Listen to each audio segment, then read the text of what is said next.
ಮೊದಲನೇದಾಗಿ ಕಾಂಗ್ರೆಸ್ ಸರ್ಕಾರದ ಜಾತಿಯ ತುಷ್ಟೀಕರಣ ನೀತಿ ವಿರುದ್ಧ ನಮ್ಮದು ಹೋರಾಟ. ಎಂದು ಕಾಂಗ್ರೆಸ್ ಸರ್ಕಾರ ಆಡಳಿತಕ್ಕೆ ಬಂತು ಅವತ್ತಿನ ತಾವು ನೋಡಿದ್ರಿ, ಪೊಲೀಸರ ಮೇಲೆ ದೌರ್ಜನ್ಯ ನಡೆಸಿದಂಥ DJ ಹೇಳಿ KJ ಹೇಳಿ ಆಯ್ತು, ಅದನ್ನೇನು ಮಾಡಿದ್ರಿ ಇವರು ಸರ್ಕಾರ ಕ್ಯಾಬಿನೆಟ್ನಾಗ. ಮತ್ತು ಆ ನಂತರ ಹುಬ್ಬಳ್ಳಿ ಒಳಗೆ ಹಳೆ ಹುಬ್ಬಳ್ಳಿಯಲ್ಲಿ ನಡೆದಂಥ ಪ್ರಕರಣಗಳು ಕೂಡ ಪೊಲೀಸರ ಮೇಲೆ ನಡೆದಂಥವು. ಅವನ್ನೂ ಕೂಡ ಯಾವ ಪ್ರಕಾರ ಇವ್ರ ನಡೆಯಿತ್ತು ತೀರ್ಮಾನ ಇತ್ತು ಅಂತ ನಮಗೆ ಹಿಂದೆ ಗೊತ್ತಾಗಿದೆ. ಇವತ್ತು ಎಲ್ಲ ಜಾತಿ ವರ್ಗ ತಗೊಂಡು ಹೋಗ್ಬೇಕು, ಸರ್ವ ಜನಾಂಗದ ಶಾಂತಿ ತೋಟ ಅಂತಾರೆ. ಆದರೆ ಕೋಟಿ ನಾಶಕ್ಕೆ, ಮತ ಬ್ಯಾಂಕಿ ನಾಶಕ್ಕೆ ಒಂದು ಜಾತಿಗೆ ತುಷ್ಟೀಕರಣ 4% ಕೊಡೋದು ಅಲ್ದೆ, ಈ ಅಭಿವೃದ್ಧಿ ಕೆಲಸದೊಳಗೆ ಯಾರು ಟೆಕ್ನಿಕಲ್ ನಾಲೆಜ್ ಇರ್ತಾರೆ, ಯಾರು ಸ್ಥಿತಿವಂತ ಇರ್ತಾರೆ, ಅದ್ರ ಬಗ್ಗೆ ಪರಿಚಯ ಇರ್ತಾರೆ, ಅಂಥವ್ರು ಕೆಲಸಗಳನ್ನು ಕಾರ್ಯಗಳನ್ನು ಮಾಡಬೇಕಾಗತ್ತೆ. ಅದೊಂದು ವೃತ್ತಿ. ಅದರ ರೂಪಾಯಿ ಉಳಿತೈತಿ ಬಿಡುತ್ತೆ ಅನ್ನೋದು ಮುಖ್ಯ ಅಲ್ಲ. ಆದರೆ ಇವರು ಅಲ್ಲಿಯೂ ಕೂಡ 50 ಲಕ್ಷ, 1 ಕೋಟಿ ಮಟ್ಟ ಅವ್ರಿಗೆ ಯಾವುದೇ ವರ್ಕ್ ಡನ್ನು ಮತ್ತೊಂದು ಇಲ್ಲದೆ ಕೂಡ ಕೆಲಸ ಕೊಡೋದಿಲ್ಲ. ಆ ಕೆಲಸದ ಗುಣಮಟ್ಟ ಯಾವ ಥರನಾಗಿರ್ಬೋದು ಅಂತ ತಾವು ತಿಳಿದ ಜೊತೆಗೆ ಏನೂ ನಾಲೆಜ್ ಇಲ್ಲ ಅಂತಂದು ಕಾಮಗಾರಿನೂ ಕಳಪೆ ಆಗೋದ್ರ ಜೊತೆಗೆ ಇನ್ನುಳಿದಂತಹ ಸಮಾಜಕ್ಕೆ ಕೆಟ್ಟ ಸಂದೇಶವನ್ನು ತಿಳಿಸುವ ಜೊತೆಗೆ ತಮ್ಮ ವೋಟ್ ಬ್ಯಾಂಕಾಗಿ ವ್ಯವಸ್ಥೆಯನ್ನು, ಅಭಿವೃದ್ಧಿಯನ್ನು ಮತ್ತು ಜಾತೀಯತೆಯನ್ನು ಎತ್ತಿ ತೋರಿಸತಕ್ಕಂಥ ಸರ್ಕಾರದ ಒಟ್ಟಾರೆ ವ್ಯವಸ್ಥೆ ವಿರುದ್ಧ ನಾವು ಇವತ್ತಿನ ಹೋರಾಟವನ್ನು ಮಾಡ್ತಾಯಿದ್ದೇವೆ.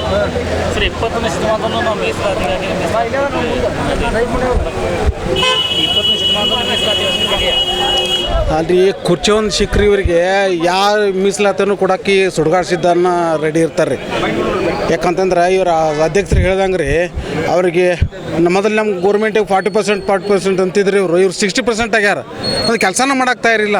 ಇಡೀ ಇದು ನಮ್ಮ ಸಚಿವರು ಅದಾರಲ್ಲ, 2 ವರ್ಷ ಮುಗ್ಯಾಕೆ ಬಂತು. ಒಂದು ಗುದ್ಲಿ ಪೂಜೆ ಮಾಡಿಲ್ಲ, ಒಂದು ಓಪನಿಂಗ್ ಮಾಡಿಲ್ಲ, ಒಂದು ಏನು ಮಾಡಿಲ್ಲ. ಇವ್ರು ನರೇಂದ್ರ ಮೋದಿ ಬಗ್ಗೆ ಆಗಲಿ ಕುಂಭಮೇಳ ಮಾತಾಡ್ಯಾರ. ಇವ್ರು ಕುಂಭಮೇಳಕ್ಕೆ ಹಜ್ ಯಾತ್ರೆ ಹೋಗೋರು ಕುಂಭಮೇಳದ ಬಗ್ಗೆ ಯಾಕೆ ಮಾತಾಡ್ಬೇಕು ರೀ? ಇಂಥ ಪರಿಸ್ಥಿತಿ ಒಳಗೆ ಇವ್ರು ಅದಾರ, ಗೌರ್ಮೆಂಟ್ದವ್ರು ಅದಾರ. ಯಾವ್ರ ಶಾಸಕರು ಅವ್ರು ಇವರು ತಿರುಗಿ ನಿಂತಾರೆ.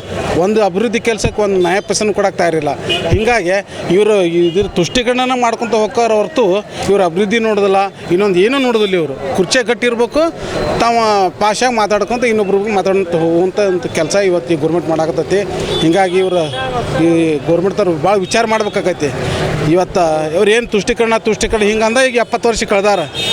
ಇವತ್ತು ಭಟ್ಕ ಸ್ಥಿತಿ ಏನಿರ್ಬೋದು, ಕೇರಳ ಸ್ಥಿತಿ ಏನಾಗೈತಿ, ಪಶ್ಚಿಮ ಬಂಗಾಳ ಸ್ಥಿತಿ ಏನಾಗೈತಿ ಅನ್ನೋ ಇವರು ಅವಲೋಕನ ಮಾಡ್ಕೋಬೇಕು. ಹೀಗಾಗಿ ಇವರು ತುಷ್ಟೀಕರಣನೇ ಇವ್ರಿಗೆ ಇಂಪಾರ್ಟೆಂಟ್. ಯಾವ ಅಭಿವೃದ್ಧಿ ಇಲ್ಲ, ಏನಿಲ್ಲ, ಬರೀ ನಮ್ಮ ನಾಯಕರ ವಿರುದ್ಧ ಮಾತಾಡೋದು. ಹೀಗಾಗಿ ಇವರು ನಾಲಿಗೆ ಹಿಡಿದು ಮಾತಾಡ್ಬೇಕೇನು ಅದು ಮಾತಾಡ್ಬೇಕಂತಂದ್ರು. ಇಲ್ಲಾಂದ್ರೆ ಇವ್ರು ಯಾವ ರೀತಿ ಮಾತಾಡ್ತಾರೋ ಅದೇ ರೀತಿ ನಾವು ಮಾತಾಡೋಕೆ ಶುರು ಮಾಡ್ತೇವೆ. ಇನ್ನು ಒಬ್ಬರು ಶಾಸಕರು, ಒಬ್ಬರು ಇಷ್ಟು ಪ್ರಧಾನಮಂತ್ರಿ ಮಾತಾಡ್ತಾರಂತ ವಿರುದ್ಧ ಮಾತಾಡೋದು ಆದ್ರೆ, ಒಬ್ಬ ತಾಲೂಕು ಅಧ್ಯಕ್ಷಗೆ ನೀವು ಮಿನಿಸ್ಟರ್ ವಿರುದ್ಧ ಮಾತಾಡೋಕೆ ನಾವು ರೆಡಿ ಆಗ್ಬೇಕಾಗತ್ತೆ. ಯಾಕಂತಂದ್ರೆ ಇದು ಅವ್ರ ಬಗ್ಗೆ ವಿಚಾರ ಮಾಡಿ ಮಾತಾಡೋದಿರಲಿ ಅವರು. ಹೀಗಾಗಿ ಇವರು ತುಷ್ಟೀಕರಣ ಬಿಟ್ಟು ಇನ್ನೊಂದು ಏನು ಮಾಡೋದಿಲ್ಲ. ಇವ್ರು ಇನ್ನು ನಾವು 3 ವರ್ಷ, ಇನ್ನು 2 ವರ್ಷ 3 ವರ್ಷ ಆದರೂ ಇಷ್ಟ ಮಾಡವ್ರಿ ಇವರು. ಭ್ರಷ್ಟಾಚಾರ ಅನ್ನೋದು ಬ್ರಿಟಿಷರ ಇಲ್ಲೇನೋ ಕಂಪನಿ ತಂದು ಹಾಕಿದ್ರು, ಅವತ್ತಿನಿಂದ ಈ ಪೀಳಿಗೆಗೆ ಕಲಿಸಿ ಹೋದ್ರು. ಕೊಟ್ಟಾಗ ನಾವು ಪ್ಯಾಂಟು ಶರ್ಟ್ ಹಾಕೋಕೆ ಹೆಂಗೆ ಕಲಿಸಿದ್ದು, ದೋತ್ರ ಬಿಟ್ಟು ಅದ್ರ ಜೊತೆಗೆ ಕಲಿಸಿದ್ರು. ಈ ವ್ಯವಸ್ಥೆ, ಚುನಾವಣೆ ಮತ್ತೊಂದು ಈ ಭ್ರಷ್ಟಾಚಾರನ ಸಂಪೂರ್ಣ ನಿಯಂತ್ರಣ ಮಾಡ್ತಾನೆ ಅಂತಕ್ಕಂಥದ್ದು ಯಾವುದೇ ಒಂದು ವ್ಯವಸ್ಥೆ ಇವತ್ತಿನ ವ್ಯವಸ್ಥೆ ಬ್ರಿಟಿಷರಿಂದ ಇವತ್ತಿನ ಮಟ್ಟ ಅದನ್ನು ತೆಗೆದುಹಾಕೋದು ಸರಳ ಸಾಧ್ಯ ಅಂತಲ್ಲ. ಆದರೆ ಇವರು ಅನೇಕ ಹೆಚ್ಚು ವರ್ಷ ಕಾಲವನ್ನು ಏನು ಮಾಡಿದರು, ಅವರು ಕಾಂಗ್ರೆಸ್ಸನ್ನು ಕೂಡ ಬ್ರಿಟಿಷರ ಕಟ್ಟಿದ್ರು. ಅದನ್ನು ಇವರು ಪಳವಳಿಕೆಯಾಗಿ ಮುಂದುವರ್ಸ್ಕೊಂಡ್ಬಂದರು. ಎಲ್ಲ ಪಾರ್ಟಿ ಒಳಗಿರ್ತಕ್ಕಂಥ ಅನೇಕ ಕಾರ್ಯಕರ್ತರು ಕೂಡ ಇವ್ರ ಕಡೆಯಿಂದ ಬಂದಾರ ಅದಾರ ಜಾಸ್ತಿ. ಆದರೆ ಇವರು ಮ್ಯಾರೇಜಾಗಿ ತೋರಿಸ್ತಾರೆ, ಅದನ್ನು ತಾವು ಹೆಂಗೆ ಮಾಡ್ಬೇಕು ಅನ್ನೋದು ಅವ್ರು ಚೆಂದಾಗಿ ಗೊತ್ತದ ಅದನ್ನು. ಮತ್ತು ಜೊತೆಗೆ ಅವರು ಅವತ್ತು ಗರೀಬಿ ಹಠಾವು ಮಗದೊಂದು ಎಲ್ಲ ಸ್ಟೇಟ್ಮೆಂಟನ್ನು ಕೊಟ್ಕೊತ ಬಂದು ಇವತ್ತು ಲಾಸ್ಟ್ ನಿಂತಿದ್ದವರು ಕೈಯಾಗ ಅಸ್ತ್ರ ಮುಸಲ್ಮಾನರನ್ನ ತುಷ್ಟೀಕರಣ ಮಾಡೋದು. ಅದು ಒಂದೇ. ಅದು ಇಲ್ಲಿ ಮಟ್ಟ ಹಿಂದುಳಿದ ವರ್ಗ ಅಂತಿದ್ರು, ಅಲ್ಪಸಂಖ್ಯಾತ ಈಗ ಬಿಟ್ಟು ಒಂದು ಜಾತಿಗಾಗಿ ನಿಲ್ಲಾಕತ್ರು. ಈ ಮಟ್ಟಕ್ಕೆ ಕಾಂಗ್ರೆಸ್ ಪರಿಸ್ಥಿತಿ ಬಂದು ನಿಂತು ಇದು ನಿಜವಾಗಲೂ ಖೇದಕರ. ಯಾವುದೇ ಪ್ರಜಾತಂತ್ರ ವ್ಯವಸ್ಥೆಯೊಳಗೆ ಯಾವುದೇ ಸರ್ಕಾರ ಆಡಳಿತಕ್ಕೆ ಬಂದಾಗ ಅವರ ಪ್ರಣಾಳಿಕೆಯನ್ನು ಏನು ಬಿಡುಗಡೆ ಮಾಡ್ತಾರೋ ಅವು ಸರಿನೋ ತಪ್ಪೋ ಅಂತ ಜನರ ಮೇಲೆ ಇಂಪ್ಲಿಮೆಂಟ್ ಮಾಡಲಿಕ್ಕೆ ಬಿಡಬೇಕು ಅಂತ ಪ್ರಜಾತಂತ್ರ ವ್ಯವಸ್ಥೆ ಒಂದು ವ್ಯವಸ್ಥೆ ಅದ. 1.5 ವರ್ಷ ಮಟ್ಟ ಆದರೂ ಅವರ ತಂತ್ರಗಾರಿಕೆ, ಪ್ರಜಾತಂತ್ರಗಾರಿಕೆ, ಅವರ ಆಡಳಿತ ವ್ಯವಸ್ಥೆ ಸರಿ ಇಲ್ಲ ಅಂತ ಅನ್ನಿಸ್ದಾಗ ಈಗ ನಾವು ಅವರು ವಕ್ಫ್ ಬೋರ್ಡ್ ವಿರುದ್ಧ ಕಾನೂನು ತರಾಕೋದು, ಅದ್ರ ವಿರುದ್ಧ ಹೋರಾಟ ಮಾಡಿದ್ವಿ. ಎಷ್ಟೇ ಅನುದಾನಗಳನ್ನು ಕೊಟ್ಟಿಲ್ಲ ಅಂತ ಪಾದಯಾತ್ರೆ ಮಾಡಿದ್ವಿ. ಇಲ್ಲಿ ದಿಶಾಶ್ ಮುಂದೆ 10 ಸಲ ಗ್ರ್ಯಾಂಟ್ಗಳನ್ನು ತಗೊಳ್ಳಂತ ಮಾಡಿದ್ದೇವೆ. ಆದರೆ ಮೊದಲು